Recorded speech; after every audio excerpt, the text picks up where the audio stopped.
आज के प्रयोग का उद्देश्य है किसी तानित स्लिंकी अथवा डोरी में संचरित अनुप्रस्थ स्पंद की चाल ज्ञात करना। आइए प्रयोग प्रारंभ करने से पहले हम इससे संबंधित कुछ जरूरी शब्दावली से परिचित हो जाएं। सबसे पहले हम तरंग अथवा स्पंद का अंतर समझते हैं। जब किसी माध्यम में विक्षोभ निरंतर संचरित होता है तो उस विक्षोभ को हम तरंग कहते हैं, किंतु कुछ विशेष स्थितियों में ये विक्षोभ एक लघु समय का ही रह पाता है। ऐसे लघु समय में रह पाने वाले विक्षोभ को हम स्पंद कहते हैं। तरंग अथवा स्पंद माध्यम के कणों की अपनी सामान्य दूरी से ही हटने का परिरूप है। जब हम माध्यम के किसी कण को विक्षोभित करते हैं तो वे कण अपने निकटवर्ती कण को वे विक्षोभ एक विशिष्ट दिशा में संचरित करता है, जिसे हम तरंग अथवा स्पंद की संचरण दिशा भी कहते हैं। आइए अब अनुप्रस्थ तरंग अथवा स्पंद का अर्थ समझें। जब किसी तरंग अथवा स्पंद की संचरण दिशा उस माध्यम के कणों की विक्षोभित होने की दिशा के लंबवत हो तो उस तरंग अथवा स्पंद को हम अनुप्रस्थ तरंग अथवा स्पंद कहते हैं। जब हम शांत जल में किसी वस्तु द्वारा विक्षोभ उत्पन्न करते हैं तो जो विक्षोभ संचरित होता है उसे अनुप्रस्थ स्पंद कहते हैं। जो कुंडली अपनी सामान्य स्थिति से शिखर तक पहुंच रही है उसे हम श्रृंग अर्थात क्रेस्ट, और जो कुंडली अपनी सामान्य स्थिति से घाटी तक पहुंच रही है उसे गर्त कहते हैं अर्थात ट्रफ। स्पंद की चाल ज्ञात करने के लिए हमें स्पंद द्वारा तय की गई दूरी को विभाजित करना है उस दूरी को तय करने में लगे समय से। आज के प्रयोग में हम इस सूत्र का उपयोग करेंगे।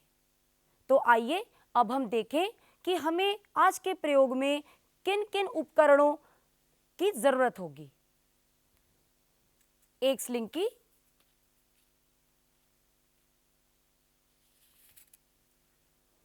एक विराम घड़ी, यहां आप देख सकते हैं कि ये निशान आपको मिनट बताता है और ये निशान आपको सेकंड बताता है, और ये तीसरे नंबर पर आपको 1/100 सेकंड पता चलते हैं। अर्थात इस विराम घड़ी का अल्पतमांक 1/100 सेकंड यानी कि 0.01 सेकंड है। एक मापक फीता जिससे हम अपने स्लिंकी की लंबाई माप सकें। आइए अब हम अपना प्रयोग शुरू करें।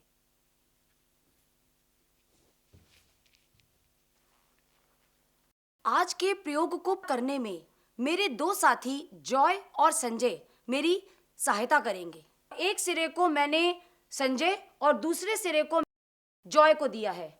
अब आइए हम देखें कि इस स्लिंकी में किस प्रकार अनुप्रस्थ स्पंद को उत्पन्न किया जा सकता है।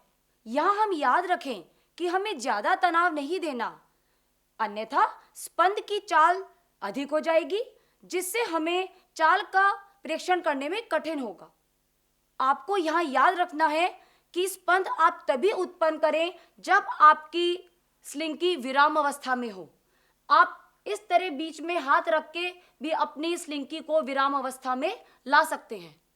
स्लिंकी में कोई गांठ या कोई उलझन नहीं होनी चाहिए, अन्यथा वे स्पंद के गमन में त्रुटि लाएगी। यहाँ पे यह भी याद रखना है कि आपकी स्लिंकी किसी पृष्ठ को ना छुए, अन्यथा स्पंद की ऊर्जा अवशोषित हो जाएगी। संजय, आपको क्या करना है, इस स्लिंकी की लंबाई के लंबवत विक्षोभ उत्पन्न करना है।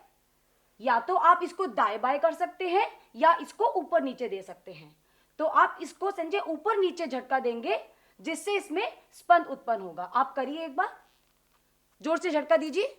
ये देखिए यहाँ पे स्पंद उत्पन्न हुआ है जो एक सिरे से दूसरे सिरे पर जाता है और दूसरे सिरे से परावर्तित होकर पुनः अपने पहले सिरे पर आता है और फिर से परावर्तित होकर दूसरे सिरे पर जाता है।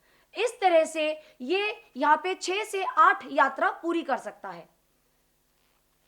यहां हमने जो एक यात्रा मानी है वह है जिस सिरे से हमने स्पंद उत्पन्न किया है उस सिरे से दूसरे सिरे तक जाना और वापस पुनः पहले सिरे पे आना, इसे हम एक यात्रा मानेंगे। और इस एक यात्रा में स्पंद स्लिंकी की लंबाई की दुगनी दूरी तय करती है। आइए अब हम अपना प्रयोग शुरू करें। सबसे पहले हम इस स्लिंकी की लंबाई मापेंगे मापक फीते के द्वारा।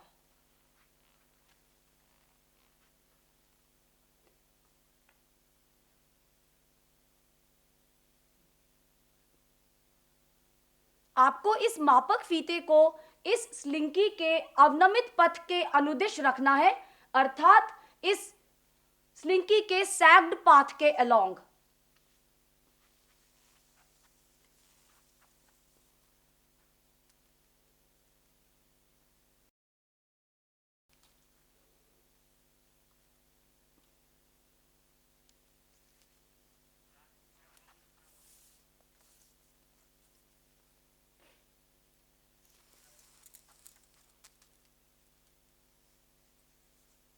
इस स्लिंकी की लंबाई 270 सेंटीमीटर है।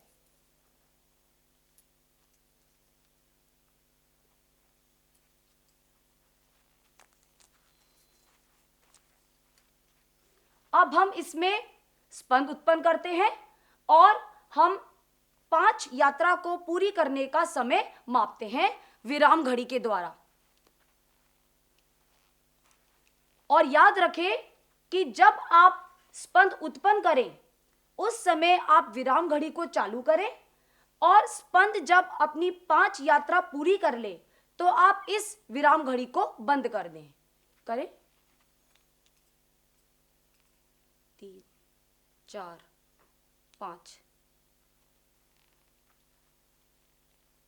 यहां आप देखिए कि 5 यात्रा को पूरी करने में जो समय लगा है वह है 4.60 सेकंड।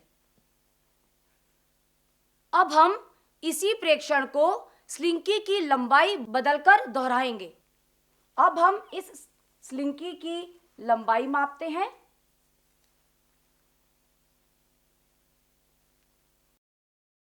यहां तक स्लिंकी की लंबाई 150 सेंटीमीटर हो गई है।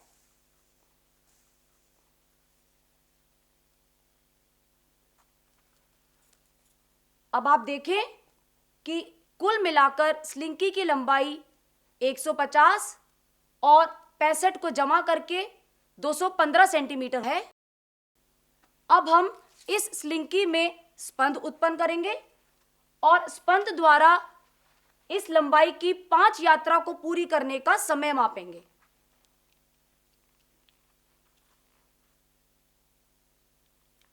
आप झटका दीजिए। 1 2 3 4 5। जो समय आया है वह है 5.31 सेकंड।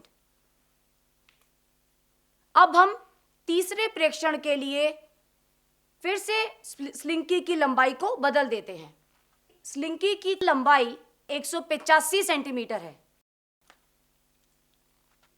शुरू करें।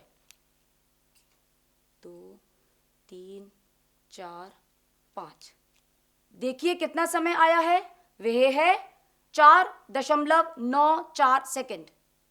अब हम इन सारे प्रेक्षणों को प्रेक्षण तालिका में नोट करते हैं। जॉय और संजय, आपका बहुत बहुत धन्यवाद इस प्रयोग में मेरी सहायता करने के लिए।